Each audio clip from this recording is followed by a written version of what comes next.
ब्राह्मण लोभ रूपी ग्रह के ग्रास बन जाएंगे। वेद बेचकर जीविका चलाएंगे।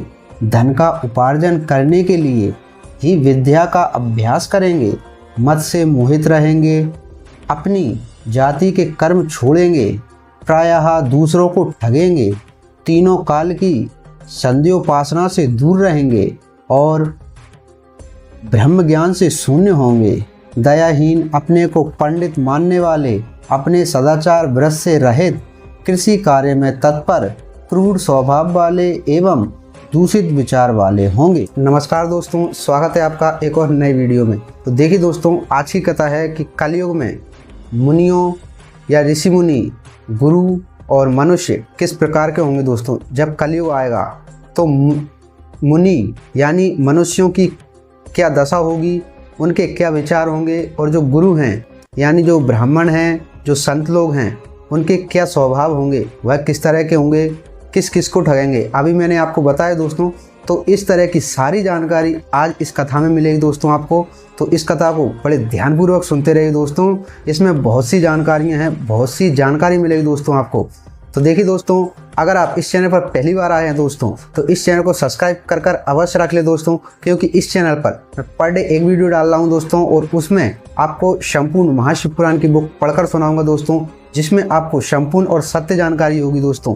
जो इधर उधर की वीडियो में जो झूठ बताया जा रहा है दोस्तों, झूठी कथाएं बताई जा रही हैं, और जो उनमें बताया जा रहा है, जो आपने सुना होगा दोस्तों, तो उससे भी आपको जानकारी मिलेगी दोस्तों कि क्या सत्य है, क्या असत्य है। यानी जो मैं आपको महाशिवपुराण बुक पढ़कर सुना रहा हूँ दोस्तों, इसमें जो बातें बताई गई हैं और जो अन्य वीडियो में बताई गई हैं दोस्तों, उनमें कितनी सच्चाई है, कौन कितने पानी में है, ये मान लीजिए कौन कितना सत्य बता रहा है। अपनी सच्चाई कोई नहीं बताता दोस्तों। गुरु भी, जितने संत हैं, वह अपनी सच्चाई नहीं बताएंगे दोस्तों। तो इस शिवपुराण को सुनते रहिए दोस्तों, आगे इनमें उनकी भी सच्चाई है दोस्तों कि गुरु किस प्रकार का होना चाहिए, उनके क्या नियम हैं, सब बताएगा। तो चलिए दोस्तों, बिना टाइम वेस्ट किए वीडियो स्टार्ट करते हैं। तो ध्यानपूर्वक सुनना दोस्तों, संपूर्ण जानकारी मिलेगी आज आपको कि कलयुग में मनुष्य ब्राह्मण किस प्रकार के होंगे दोस्तों। तो देखिए दोस्तों, आज की कथा है प्रयाग में सूत जी से मुनियों का शीघ्र पाप नाशक करने वाली साधना के विषय में प्रश्न। मुनियों ने सूत जी से प्रश्न पूछा दोस्तों, जो आदि में और अंत में तथा मध्य में भी नित्य मंगलमय है, जिसकी समानता अथवा तुलना कहीं भी नहीं है, जो आत्मा के स्वरूप को प्रकाशित करने वाले देवता परमात्मा, और जिनके 5 मुख हैं, और जो खेल ही खेल में अनायास जगतम की रचना, पालन, संहार, अनुग्रह एवं तरोभाव रूप 5 प्रबल कर्म करते रहते हैं, उन सर्वश्रेष्ठ अजर अमर ईश्वर अंबिकापति भगवानम शंकर का मैं मन ही मन चिंतन करता हूँ। व्यास जी बोले, जो धर्म का महानम क्षेत्र है, जहाँ गंगा यमुना का संगम हुआ है, जो ब्रह्मलोक का मार्ग है, उस परम पुण्य में प्रयाग में सत्य व्रत में तत्पर रहने वाले महातेजस्वी महाभाग महात्मा मुनियों ने एक विशाल ज्ञान यज्ञ का आयोजन किया। उस ज्ञान यज्ञ का समाचार सुनकर पौराणिक किशोरमणि व्यास शिष्य महामुनि सूत जी वहाँ मुनियों का दर्शन करने के लिए आए। सूत जी को आते देखकर वे सब मुनि उस समय हर्ष से खिल उठे और अत्यंत प्रसन्नचित्त से उन्होंने उनका विधिवतम स्वागत सत्कार किया। तत्पश्चातम उन प्रसन्न महात्माओं ने उनकी विधिवतम स्तुति करके विनय पूर्वक हाथ जोड़कर उनसे इस प्रकार कहा, हे सर्वज्ञ विद्यमानम रोम हर्षणी, आपका भाग्य बड़ा भारी है। इसी से आपने व्यास जी से यथार्थ रूप से संपूर्ण पुराण विद्या प्राप्त की, इसलिए आप आश्चर्य स्वरूप कथाओं के भंडार हैं। ठीक उसी तरह जैसे रत्नाकर समुद्र बड़े बड़े सारभूत रत्नों का आकार है। तीनों लोकों में भूत, वर्तमान और भविष्य की जो बात है तथा अन्य भी जो कोई वस्तु है, वह आपसे अज्ञात नहीं है। आप हमारे सौभाग्य से इस यज्ञ का दर्शन करने के लिए यहाँ आ गए और इसी व्यास से हमारा कुछ कल्याण करने वाले हैं, क्योंकि आपका आगमन निरर्थक नहीं हो सकता, क्योंकि आपका आगमन निरर्थक नहीं हो सकता। हमने पहले भी आपसे शुभाशुभ तत्व का पूरा वर्णन सुना है, किंतु उससे तृप्ति नहीं होती। हमें उसे सुनने की बार बार इच्छा होती है। उत्तम बुद्धि वाले हे सूत जी, इस समय हमें एक ही बात सुननी है। यदि आपका अनुग्रह हो तो गोपनीय होने पर भी आप उस विषय का वर्णन करें। घोर कलयुग आने पर मनुष्य पुण्य कर्म से दूर रहेंगे, दुराचार में फंस जाएंगे, सबके सब सत्य भाव से विमुख हो जाएंगे, दूसरों की निंदा में तत्पर होंगे। अब देखिए दोस्तों, आजकल देखा होगा आपने, यह तो एक प्रचलन सा चल गया है कि दोस्तों कि जो मनुष्य दूसरों की निंदा करने में कभी भी नहीं थकता दोस्तों। अब ध्यान से कथा सुनते रहिए दोस्तों, बहुत ही महत्वपूर्ण जानकारियां मिलेंगी आपको। पराये धन को हड़प लेने की इच्छा करेंगे, उनका मन पराई स्त्रियों में आसक्त होगा तथा वे दूसरे प्राणियों की हिंसा किया करेंगे। वे अपने शरीर को ही आत्मा समझेंगे। वे मूढ़, नास्तिक तथा पशु बुद्धि रखने वाले होंगे। माता पिता से द्वेष रखेंगे तथा वे कामवश स्त्रियों की सेवा में लगे रहेंगे। इस तरह के मनुष्य होंगे दोस्तों। तो आप देख रहे होंगे और आपने जो देखा भी होगा, अभी जो चल रहा है दोस्तों कि दूसरी स्त्रियों में मन जल्दी लगता है दोस्तों। अपनी पत्नी कितनी भी सुंदर हो दोस्तों, लेकिन दूसरे की अगर अपनी पत्नी से बदसूरत भी हो दोस्तों, तो उनमें भी मन लग जाएगा दोस्तों। इतना मन विचलित है आजकल लोगों का। यह सब इंद्रियों का प्रभाव है दोस्तों, और यह कलयुग का असर है दोस्तों। बहुत ही, यह मान लीजिए कि 100 में से 1-2 ही सही मिलेंगे दोस्तों, नहीं तो सबका यही हाल है दोस्तों। यह कलयुग का असर है। इसमें कर भी कह सकते हैं दोस्तों, अगर सभी धर्मात्मा और सभी अच्छे लोग बन जाएं तो फिर तो सतयुग आ जाएगा दोस्तों।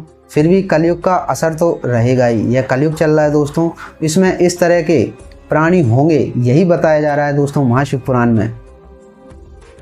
ब्राह्मण, अब देखिए दोस्तों, ध्यानपूर्वक सुनिए कि ब्राह्मण, कलयुग में ब्राह्मण किस प्रकार के होंगे। ब्राह्मण लोभ रूपी ग्रह के ग्रास बन जाएंगे। वेद बेचकर जीविका चलाएंगे। धन का उपार्जन करने के लिए विद्या का अभ्यास करेंगे। यानी विद्या नहीं है दोस्तों, फिर भी उसका अभ्यास करेंगे, क्योंकि उनको जीविका चलानी है दोस्तों। मद से मोहित रहेंगे। अपनी जाति के कर्म छोड़ देंगे। जो उनकी जाति के कर्म है दोस्तों, उनको भूल जाएंगे, वो उनको छोड़ देंगे। और प्रायः दूसरों को ठगेंगे। तीनों काल की संध्योपासना से दूर रहेंगे। ना तो उनको पूजा पाठ से मतलब रहेगा दोस्तों। तीनों समय, ब्राह्मण को तीनों समय पूजा पाठ करनी चाहिए दोस्तों, सुबह, दोपहर के टाइम और शाम के टाइम। लेकिन उनको पूजा पाठ से कोई मतलब नहीं रहेगा दोस्तों, और वह लोगों को ठगने में ही रहेंगे दोस्तों। इस तरह के ब्राह्मण होंगे कलयुग में, और यह चल रहा है दोस्तों, आपने देखा भी होगा। और ब्रह्म ज्ञान से शून्य होंगे। ब्रह्म ज्ञान यानी जो ब्रह्म ज्ञान है दोस्तों, उनसे वह बिल्कुल भी शून्य होंगे। उनको ब्रह्म ज्ञान का बिल्कुल भी ज्ञान नहीं होगा, वह अपनी अपनी चलाते रहेंगे दोस्तों। दयाहीन, अपने को पंडित मानने वाले, अपने सदाचार व्रत से रहित, कृषि कार्य में तत्पर, क्रूर स्वभाव वाले एवं दूषित विचार वाले होंगे। समस्त क्षत्रिय भी अपने धर्म का त्याग करने वाले, कुसंगी, पापी और व्यभिचारी होंगे। उनमें शौर्य का अभाव होगा। वे युद्ध से विरत अर्थातम रण में प्रीति ना होने से भागने वाले होंगे। क्षत्रिय इस प्रकार के होंगे दोस्तों।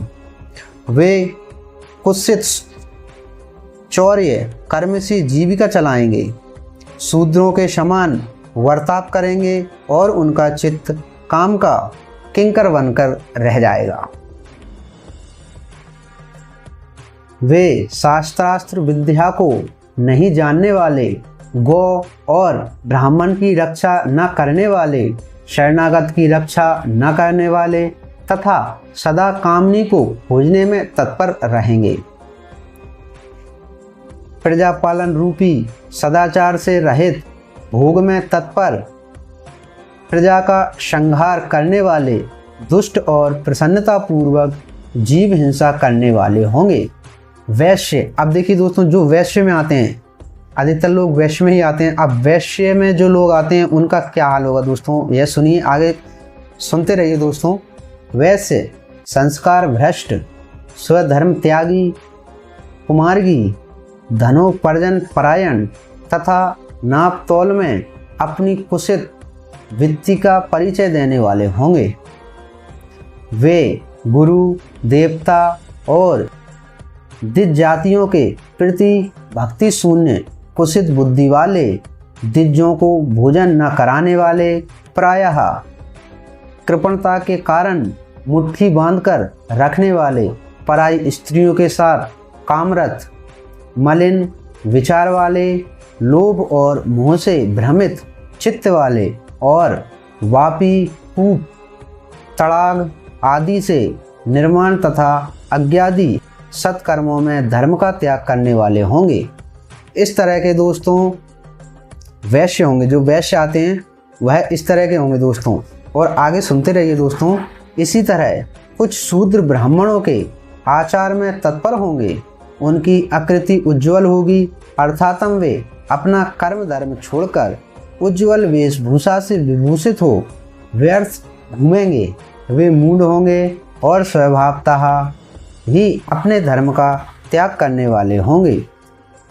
तो इस तरह के पंडित भी होंगे दोस्तों कि जो वेशभूषा, अपनी वेशभूषा को बहुत, जैसी जो पंडितों की वेशभूषा होती है उसमें खूब बन ठन कर रहेंगे दोस्तों, और खूब ऐसे घूमते रहेंगे दोस्तों कि वह ज्ञानी हो, ज्ञानी पंडित हो, ऐसा उनका व्यवहार रहेगा दोस्तों। और वह मूढ़ होंगे, उनको ज्ञान बिल्कुल भी नहीं होगा दोस्तों, वह अपने ही ज्ञान में मग्न रहेंगे और दूसरों को ठगते रहेंगे और दूसरों को ज्ञान देते रहेंगे।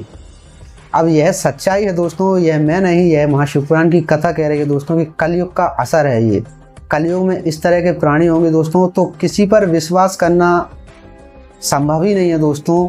कैसा भी पंडित हो दोस्तों, आप बुरा ना माने, तो यह कलयुग है दोस्तों। तो इसी तरह किसी की साधारण बातों पर विश्वास ना करें दोस्तों। मैं आज आपको महाशिवपुराण की बुक सुना रहा हूँ दोस्तों, और इसमें जो सच्चाई है उसको जानिए। मैं इसीलिए दोस्तों आपको महाशिवपुराण की बुक लाइव पढ़कर सुना रहा हूँ दोस्तों, क्योंकि आपको सत्य की जानकारी हो। क्योंकि महाशिवपुराण की बुक घर पर हर कोई नहीं पढ़ सकता दोस्तों, हर कोई नहीं पढ़ पाएगा, क्योंकि लोगों के पास इतना टाइम ही नहीं है दोस्तों। और जिनके पास टाइम भी है दोस्तों तो उनको मन ही नहीं लगता उनका ऐसे धार्मिक कार्य करने में, क्योंकि इसके भी बहुत नियम है दोस्तों। शिवपुराण घर में पढ़ने के भी कुछ नियम है दोस्तों, तो उनको आधार पर रखकर ही इनको पढ़ना चाहिए। तो इस तरह से दोस्तों कई कारण है दोस्तों, कुछ लोगों का मन नहीं लगता, कई कारण है दोस्तों, ऐसा मान लीजिए, तो संभव नहीं है दोस्तों। इसलिए मैं आपको महाशिवपुराण की बुक लाइव पढ़कर सुना रहा हूँ दोस्तों, ताकि दोस्तों आप लोगों तक भी सच्चाई पहुँच सके, तो सत्य से वंचित ना रहे दोस्तों, और महाशिवपुराण की बुक लाइव सुनते रहे दोस्तों। और इस चैनल को सब्सक्राइब कर अवश्य रख लें दोस्तों। तो और आगे कथा सुनते रहें दोस्तों। वे भांति भांति के तप करने वाले होंगे, भांति भांति के तप करेंगे दोस्तों। कहीं ऐसे मान लीजिए आपने देखे होंगे कई ब्राह्मण तप करते हैं, कहीं जो आपने सुना होगा कुछ कांटे पर बैठकर तप कर रहे हैं, कुछ आग पर खड़े होकर तप कर रहे हैं, कुछ भूखे रहकर तप कर रहे हैं। तो इस प्रकार दोस्तों भांति भांति के तप करेंगे, द्विजों को अपमानित करेंगे, छोटे बच्चों की आखिर मृत्यु होने के लिए अभिचारिक कर्म करेंगे, मंत्रों के उच्चारण का होम करेंगे, किसी न किसी के प्रतिकूल विचार सदा करते रहेंगे, कुटिल स्वभाव वाले होंगे और द्विजों से द्वेष भाव रखने वाले होंगे। तो दोस्तों जो ब्राह्मण विद्याओं का, मंत्रों का जप करता हो और आपसे बोलता हो कि इस बच्चे को ठीक कर देंगे, ऐसा कर देंगे, तो ऐसा नहीं है दोस्तों। बहुत से फंस जाते हैं ऐसी बातों में, लेकिन मैं इन बातों को नहीं मानता दोस्तों, क्योंकि अगर गीता में और महाशिवपुराण में अगर कर्म प्रधान बताया गया है दोस्तों, तो आपके कर्म में अगर बुरे कर्म लिखे हैं दोस्तों तो उनको कोई भी ठीक नहीं कर सकता। चाहे वो अनिरुद्धाचार्य महाराज हों, चाहे वह बागेश्वर वाले महाराज हों, कोई भी हो दोस्तों, अगर आपके कर्म में, ऐसा मान लीजिए दोस्तों, अगर आज आपके कर्म में भोजन नहीं लिखा तो कोई भी हो दोस्तों, कैसा भी हो, आपको भोजन नहीं करा सकता। ये एक उदाहरण है दोस्तों। इस तरह से मान लीजिए अगर आपके कर्म में अगर मुसीबत है, 1 महीने तक आपको दुख भोगना है दोस्तों, तो आपको दुख भोगना ही पड़ेगा। कोई भी कैसा भी कोई भी हो दोस्तों, आपको सुख नहीं दे सकता। अगर यह कर्म प्रधान बताया गया है दोस्तों, तो फिर यह बोलते हैं कि बागेश्वर वाले बाबा जी की आपने वीडियो देखी होंगी दोस्तों, उनमें बोलते हैं, जा बेटा बजरंगबली तेरा काम करेंगे, तेरी नौकरी पक्की होगी, सरकारी नौकरी तुझे 1 महीने के अंदर मिल जाएगी या 15 दिन के अंदर मिल जाएगी। लेकिन आज तक आपने कभी ऐसा सुना है दोस्तों कि नहीं बेटा तेरे भाग में सरकारी नौकरी नहीं है, तुझे नौकरी नहीं मिल सकती? ऐसा आपने कभी नहीं सुना होगा दोस्तों। जितने भी होंगे सबसे यही बोला होगा कि आजा बेटा आपको सरकारी नौकरी 1 महीने बाद या 2 महीने बाद मिल जाएगी। तो दोस्तों अगर उसके कर्म में, तो ऐसा उनके पास एक भी बंदा नहीं पहुंचा जिसके कर्म में सरकारी नौकरी नहीं हो। क्या सबकी ही सरकारी नौकरी लगेंगी? तो यह कुछ बातें ऐसी है दोस्तों जो मन विचलित कर देती हैं दोस्तों इन पर विश्वास करने के लिए। आप बुरा मत मानिए दोस्तों, लेकिन फिर भी एक मैं उदाहरण के तौर पर बता रहा हूँ दोस्तों, क्योंकि मैं शिव पुराण पढ़ रहा हूँ तो इस पर मैं ज़्यादा विश्वास करता हूँ। जो इनमें बताई गई हैं वह बातें सत्य ही हैं दोस्तों, क्योंकि असत्य नहीं हैं। तो इस प्रकार दोस्तों ब्राह्मण होंगे, उनकी जय दिनचर्या होंगी, उनके जय व्यवहार होंगे। आगे सुनते रहिए दोस्तों। वे यदि धनी हुए तो कुकर्म में लग जाएंगे। अगर धन हुआ उनके पास दोस्तों, कुकर्म में लग जाएंगे। कुकर्म यानी बुरी संगत, और ऐसे अवश्य करेंगे दोस्तों। यदि विद्वानम हुए तो विवाद करने वाले होंगे। यदि अगर विद्वान हुए, विद्वान मुनि यानी जो बागेश्वर वाले बाबा हैं, संत रामपाल जी हैं, जो आपने देखा उनकी तो अलग ही महिमा है दोस्तों संत रामपाल की। उन पर तो मुझे 1% विश्वास नहीं है।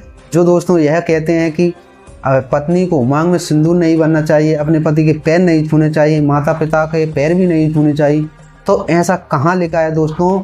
ऐसे संत को आप क्यों बढ़ावा दे रहे हैं दोस्तों? ये मूढ़ बुद्धि है दोस्तों। यही कलयुग का असर है कि ऐसे झूठी झूठी बातों में आप फंस जाते हैं दोस्तों। तो यह सच्चाई उजागर करने के लिए ही दोस्तों मैं आपको महाशिव पुराण की बुक लाइव पढ़कर सुना रहा हूँ दोस्तों। आप किसी की बातों में ना जाएं दोस्तों। जो गीता का अपमान करते हैं, जो कहते हैं कि अपने पति के भी पैर नहीं छूने चाहिए पत्नी की, ऐसी कहाँ की बुद्धि है दोस्तों? तो ऐसे संतों को तो दोस्तों मैं ये बोलता हूँ जेल में डाल देना चाहिए दोस्तों। और आप उनको बढ़ावा दे रहे हैं, उनकी वीडियो आ रही हैं। एक सबसे बड़ी खासियत यही है दोस्तों कि आपको अगर कोई भी वीडियो बुरी लगी तो आप उसको छोड़ देते हैं दोस्तों, उस पर गंदा कमेंट कर देंगे, गाली दे देंगे उसको, लेकिन आप कभी भूलकर उस पर डिसलाइक नहीं करेंगे। यह आपकी सबसे बड़ी गलती है दोस्तों। आप कोई भी वीडियो देख रहे हो तो आपको अगर कोई बात अच्छी लगे तो उसको लाइक करेंगे, यह तो है ठीक है, लेकिन कोई बात अगर आपको गलत लगे तो दोस्तों उस पर कोई भी कमेंट मत करिए। मैं यह कहता हूँ क्योंकि कमेंट आप गलत भी करेंगे लेकिन उससे उसको बढ़ावा मिलेगा दोस्तों, उससे उसकी वीडियो और चलेगी। तो ऐसा है दोस्तों, आपको अगर कोई भी गलत बात लगे दोस्तों तो वीडियो को डिसलाइक किया करें दोस्तों। यह एक सच्चाई मैंने देखी है दोस्तों कि वीडियो को कोई भी डिसलाइक नहीं करता। तो यह एक बढ़ावा देने वाली बात है दोस्तों। तो और आगे सुनते रहिए दोस्तों। कथा और उपासना धर्मों के वक्ता होंगे और धर्म का लोप करने वाले होंगे। तो इस तरह के पंडित होंगे दोस्तों। और सुनते रहिए। वे सुंदर राजाओं के समान वेशभूषा धारण करने वाले, खूब बन-ठन के रहेंगे दोस्तों, राजा महाराजाओं की तरह वेशभूषा धारण करेंगे। दंभी, दानमानी, अतिशय अभिमानी, यानी उनको अपने पर बहुत ही अभिमान होगा दोस्तों कि मैं हूँ तो कोई है भी नहीं। यह मान लीजिए इसको अभिमान कहते हैं कि मुझसे बड़ा कोई नहीं है, मुझे जितना ज्ञान है इसको किसी को नहीं है। ऐसे होंगे। विप्र आदि को अपना सेवक मानकर अपने को स्वामी मानने वाले होंगे, अपने को ही स्वामी मानेंगे। वे अपने धर्म से शून्य, मूढ़, वर्ण शंकर, क्रूर बुद्धि वाले, महाभिमानी और सदाचारों वर्णों के धर्म का लोप करने वाले होंगे। महामूढ़ होंगे, महाबुद्धिमानम होंगे। तो इस तरह के संत होंगे दोस्तों। यह कलयुग का असर है दोस्तों और यह कलयुग की सच्चाई है। आगे सुनते रहिए दोस्तों। वे अपने को श्रेष्ठ कुल वाला मानकर चारों वर्णों से विपरीत व्यवहार करने वाले, सभी वर्णों का भ्रष्ट करने वाले, मूढ़ और अनुचित रूप से सत्कर्म कर्म करने वाले तत्पर होंगे। कलयुग की स्त्रियां, अब कलयुग की स्त्रियां किस प्रकार होंगी दोस्तों, यह भी आप सुन लीजिए। कलयुग की स्त्रियां प्रायः सदाचार से भ्रष्ट होंगी, पति का अपमान करने वाली होंगी। पहली बात, यह चल ही रहा है दोस्तों, आप खुद देख रहे होंगे। सास ससुर से द्रोह करेंगी, सास ससुर से द्रोह यानी उनसे द्वेष रखेंगी। आजकल आपने देखा होगा ज़्यादातर दोस्तों, शादी के बाद लड़का और यानी उसकी पत्नी यानी बहू अलग ही हो जाते हैं दोस्तों, कभी माता पिता के साथ नहीं रहते। आपने देखा होगा बहुत कम लोग हैं जो अपने माता पिता को साथ में रखते हैं। तो यह स्त्रियों के कारण ही होगा दोस्तों, क्योंकि जब तक शादी नहीं होती तब तक तो लड़का हमेशा अपने माता पिता के साथ ही रहता है दोस्तों, लेकिन शादी होने के बाद अलग क्यों हो जाता है? यह एक स्त्री का ही प्रभाव है दोस्तों। तो स्त्रियां इस प्रकार की होंगी। और सुनिए दोस्तों, किसी से भय नहीं मानेंगी और मलिन भोजन करेंगी। किसी का उनको भय भी नहीं होगा दोस्तों, जो मन में आएगा वही करेंगी। वे कुत्सित भाव से तत्पर होंगी। उनका शील स्वभाव बहुत बुरा होगा। उनका शील स्वभाव होगा यानी शांत स्वभाव भी होगा दोस्तों, लेकिन वह भी शांत स्वभाव भी उनका बहुत बुरा होगा। वे काम विहिल परपति से रति करने वाली और अपने पति की सेवा से सदा विमुख रहेंगी।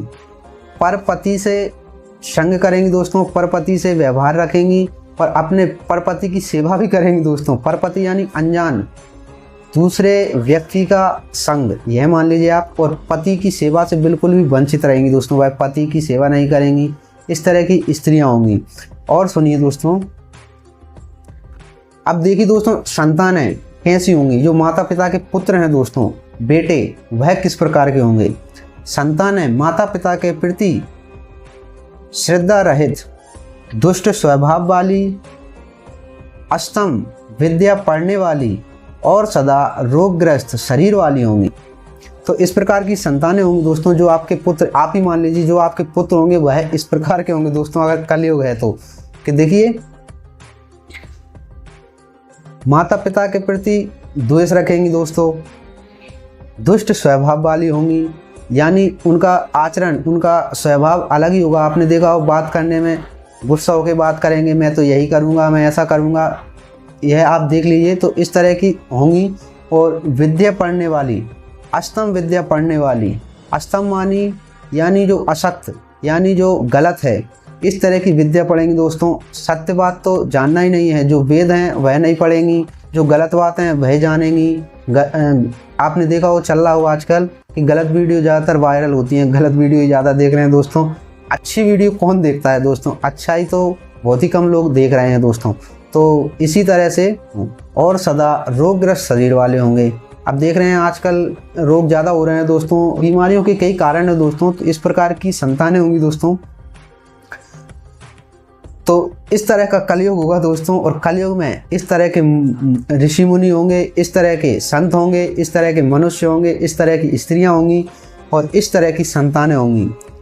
आगे सुनिए दोस्तों, हे सूत जी, इस तरह जिनकी बुद्धि नष्ट हो गई है और जिन्होंने अपने धर्म का त्याग कर दिया है, ऐसे लोगों को इहलोक और परलोक में उत्तम गति कैसे प्राप्त होगी दोस्तों।